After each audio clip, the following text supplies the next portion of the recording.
Reading through the Bible in a year. December 21st. 2 Chronicles 25. Revelation 12. Zechariah 8. And John chapter 11. Amaziah was 25 years old when he began to reign. He reigned 29 years in Jerusalem. His mother's name was Jehoaddan of Jerusalem. And he did what was right in the eyes of Yahweh, yet not with a whole heart. And as soon as the royal power was in his hand, or rather was firmly his, he killed his servants who had struck down the king, his father. But he did not put their children to death, according to what is written in the law, the book of Moses, where Yahweh commanded, fathers shall not die because of their children, nor children die because of their fathers, but each one shall die for his own sin. Then Amaziah assembled the men of Judah, and set them by fathers' houses, under the commanders of thousands and of hundreds, for all Judah and Benjamin. He mustered those 20 years old and upward, and found that they were 300,000 choice men, fit for war, able to handle spear and shield. He hired also 100,000 mighty men of valor from Israel for 100 talents of silver.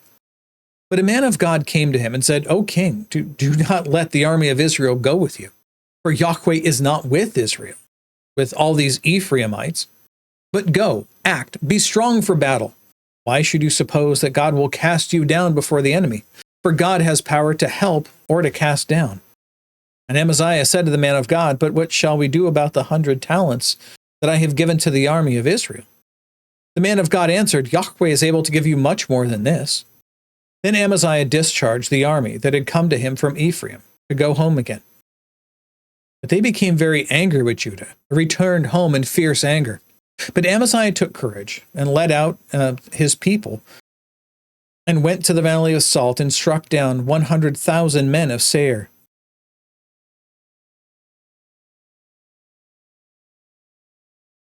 Making sure I don't lose notes here. The men of Judah captured another 10,000 alive and took them to the top of a rock and threw them down from the top of the rock. And they were all dashed to pieces. But the men of the army whom Amaziah sent back, not letting them go with them to battle, raided the cities of Judah, from Samaria to Beth-horon, and struck down 3,000 people in them, and took much spoil. After Amaziah came from striking down the Edomites, he brought the gods of the men of Seir, and set them up as his gods, and worshipped them, making offerings to them. I don't know why you would do that. If they couldn't defend the men of Seir, why would you take them? Therefore Yahweh was angry with Amaziah and sent to him a prophet, who said to him, Why have you sought the gods of a people who did not deliver their own people from your hand? Well, I guess I could have read 3 seconds into this. But as he was speaking, the king said to him, Have we made you a royal counselor? Stop, why should he be struck down? So the prophet stopped and said, I know that God has determined to destroy you, because you have done this and not listened to my counsel. Then Amaziah, king of Judah, took counsel and sent to Joash, the son of Jehoahaz, son of Jehu, king of Israel, saying, Come, let us look at one another in the face. Joash, the king of Israel, sent word to Amaziah, king of Judah, a thistle on Lebanon sent to a cedar on Lebanon, saying, Give your daughter to my son for a wife. And a wild beast of Lebanon passed by and trampled down the thistle. You say, See, I have struck down Edom, and your heart is lifted you up in boastfulness. But now stay at home. Why should you provoke trouble so that you fall, and you and Judah with you? But Amaziah would not listen, for it was of God, in order that he might give them into the hand of their enemies, because they had sought the gods of Edom.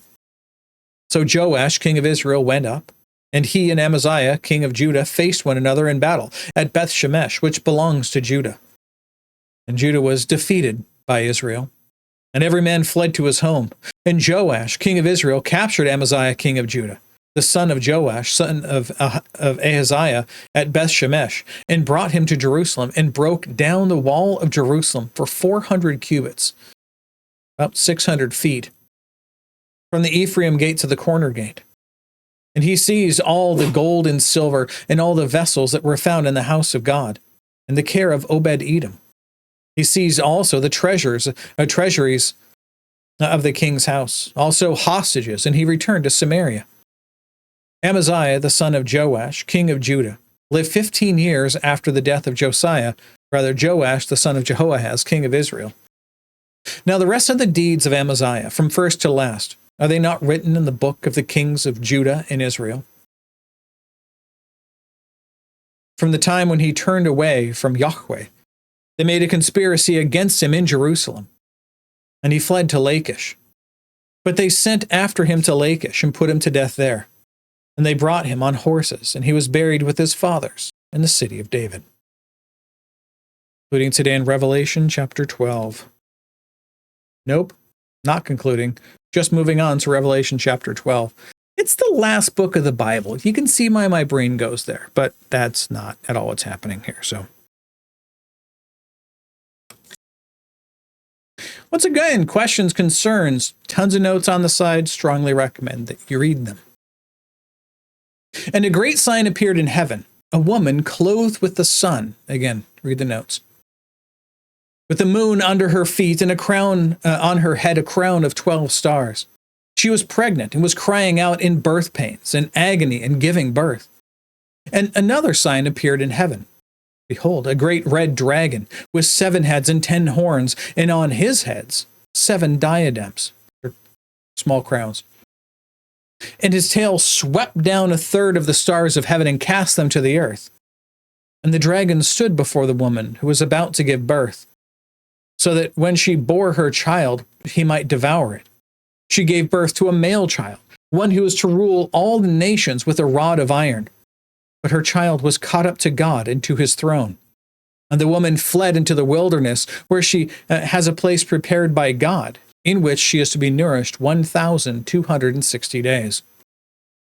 Now, war arose in heaven. Michael and his angels fighting against the dragon, and the dragon and his angels fought back. But he was defeated. There was no longer any place for them in heaven. And when the great dragon was thrown down, that ancient serpent was called the devil and Satan, the deceiver of the whole world. He was thrown down to the earth, and his angels were thrown down with him. And I heard a loud voice in heaven saying, "Now the salvation and the power and the kingdom of our God and the authority of his Christ have come. For the accuser of our brothers has been thrown down, who accuses them day and night before our God.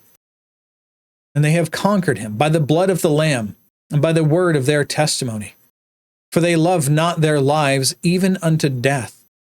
Therefore rejoice, O heavens, and you who dwell in them.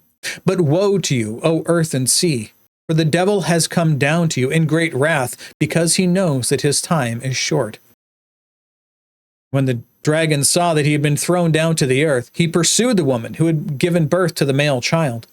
But the woman was given the 2 wings of the great eagle, so that she might fly up from the serpent into the wilderness, to a place where she is to be nourished for a time, and times, and half a time. The serpent poured water like a river out of his mouth after the woman, to sweep her away with a flood. But the earth came to the help of the woman, and the earth opened its mouth and swallowed up the river that the dragon had poured from his mouth. Then the dragon became furious with the woman, and went off to make war on the rest of her offspring, and on those who keep the commandments of God and hold to the testimony of Jesus. And he stood on the sand of the sea. There we go. Now to Zechariah chapter 8.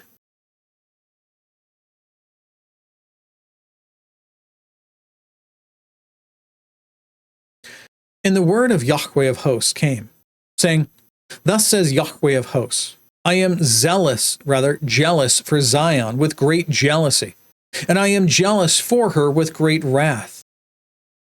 Thus says Yahweh, I have returned to Zion, and I will dwell in the midst of Jerusalem. And Jerusalem shall be called the faithful city, and the mountains of Yahweh of hosts, the holy mountain. Thus says Yahweh of hosts, old men and old women shall again sit in the streets of Jerusalem, each with staff in hand because of great age. And the streets of the city shall be full of boys and girls playing in its streets. Thus says Yahweh of hosts, if it is marvelous in the sight of the remnant of this people in those days, Should it also be marvelous in my sight, declares the Lord of hosts? Thus says Yahweh of hosts, behold, I will save my people from the east country and from the west country, and I will bring them to dwell in the midst of Jerusalem. And they shall be my people, and I will be their God, in faithfulness and in righteousness. Thus says Yahweh of hosts, let your hands be strong, you who in these days have been hearing these words from the mouth of the prophets who were present on the day that the foundation of the house of Yahweh of hosts was laid, that the temple might be built. For before those days there was no wage for man or any for beast, neither was there any safety from the foe for him who went out or came in. For I set every man against his neighbor. But now I will not deal with the remnant of this people as in the former days, declares Yahweh of hosts. There shall be a sowing of peace, and the vine shall give its fruit. The ground shall give its produce, and the heavens shall give their dew. And I will cause the remnant of this people to possess all these things. And as you have been a byword of cursing among the nations, O house of Judah and house of Israel, so I will save you, and you shall be a blessing. Fear not, but let your hands be strong. For thus says Yahweh of hosts, as I purposed to bring disaster to you when your fathers provoked me to wrath, and I did not relent, says Yahweh of hosts, so again I have purposed in these days to bring good to Jerusalem and to the house of Judah. Fear not. These are the things that you shall do. Speak the truth, one another. Render in your gates judgments that are true, and make for peace. Do not devise evil in your hearts against one another, and love no false oath. For all these things I hate, declares Yahweh. And the word of Yahweh of hosts came to me, saying, thus says Yahweh of hosts, the fast of the 4th month, and the fast of the 5th, and the fast of the 7th, and the fast of the 10th shall be to the house of Judah seasons of joy and gladness in cheerful feasts. Therefore love truth and peace. Thus says Yahweh of hosts, people shall yet come, even the inhabitants of many cities, and the inhabitants of one city shall go to another, saying, let us go at once to entreat the favor of Yahweh, and to seek Yahweh of hosts. I myself am going. Many peoples and strong nations shall come to seek Yahweh of hosts in Jerusalem, and to entreat the favor of Yahweh.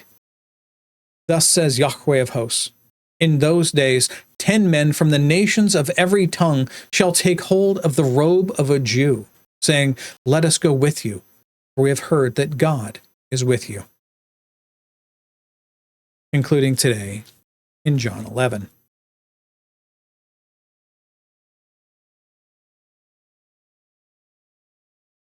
Now a certain man was ill, Lazarus of Bethany, the village of Mary and Martha, the village of Mary and her sister Martha.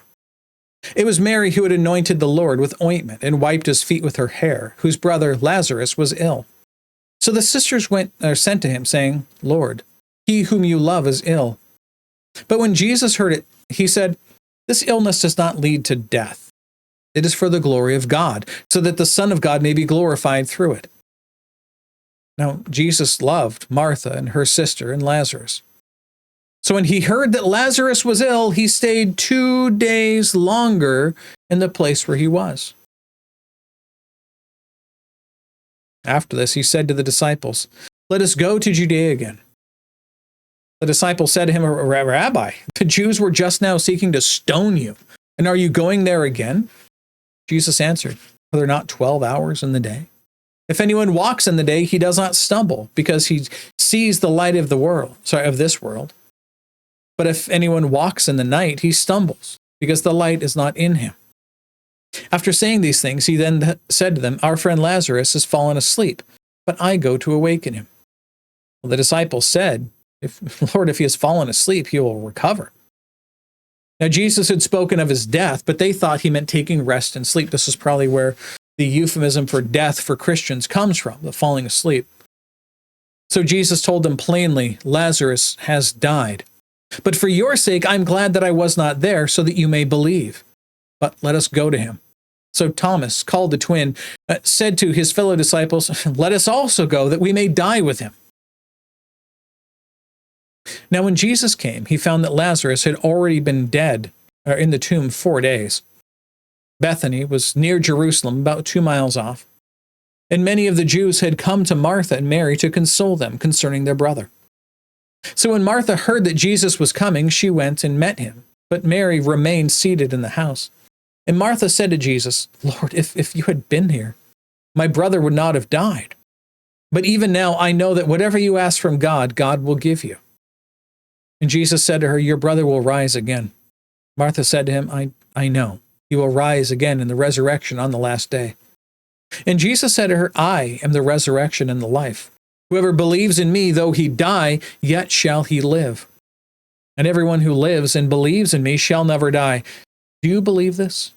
She said to him, "Yes, Lord, I believe that you are the Christ, the Son of God, who is coming into the world." When she had said this, she went and called her sister Mary, saying in private, "The teacher is here and is calling for you." When she heard it, she rose quickly and went to him. Now, Jesus had not yet come into the village, but was still in the place where Martha had met him. When the Jews who were with her in the house, consoling her, saw Mary rise quickly and go out, they followed her, supposing that she was going to the tomb to weep there. Now when Mary came to the place where Jesus was and saw him, she fell at his feet, saying to him, "Lord, if you had been here, my brother would not have died." When Jesus saw her weeping, and the Jews who had come with her also weeping, he was deeply moved in his spirit and greatly troubled. And he said, "Where have you laid him?" And they said to him, "Lord, come and see." Jesus wept. So the Jews said, "See how he loved him." But some of them also said, could he who opened the eyes of the blind man also have kept this man from dying?" Then Jesus, deeply moved again, came to the tomb. It was a cave, and a stone lay against it. And Jesus said, "Take away the stone." Martha, the sister of the dead man, said to him, "Lord, by this time there is an odor, for he has been dead 4 days." In the King James, it says, "He stinketh." Jesus said to her, "Did I not tell you that if you believed, you would see the glory of God?" So they took away the stone, and Jesus lifted up his eyes and said, "Father, I thank you that you have heard me." Hear the way that he's praying to God. He's not praying for something he's desiring to happen, that he hopes might happen. He's praying in this, and the knowledge that God will do what God is going to do, and that this is a thing that is in the that is deeply attuned to the desires of God. So that's why he's praying in this way. "Father, I thank you that you have heard me. I knew that you always hear me, but I said this on account of the people standing around, that they may hear, they may believe that you sent me." When he had said these things, he cried out with a loud voice, "Lazarus, come out." The man who had died came out, his hands and feet bound with linen strips, his face wrapped with a cloth. And Jesus said to them, "Unbind him and let him go." Many of the Jews, therefore, who had come with Mary and had seen what he did, believed in him. But some of them went to the Pharisees and told them what Jesus had done. So the chief priests and the Pharisees gathered the council and said, "What are we to do? For this man performs many signs. If we let him go on like this, everyone will believe in him, and the Romans will come and take away both our place and our nation." They were concerned about their political power.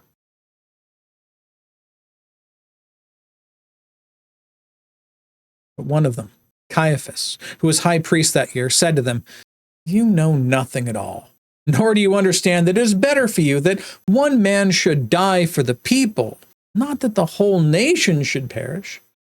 He did not say this of his own accord, but being high priest that year, he prophesied that Jesus would die for the nation, not only for the nation, but also to gather into one the children of God who are scattered abroad.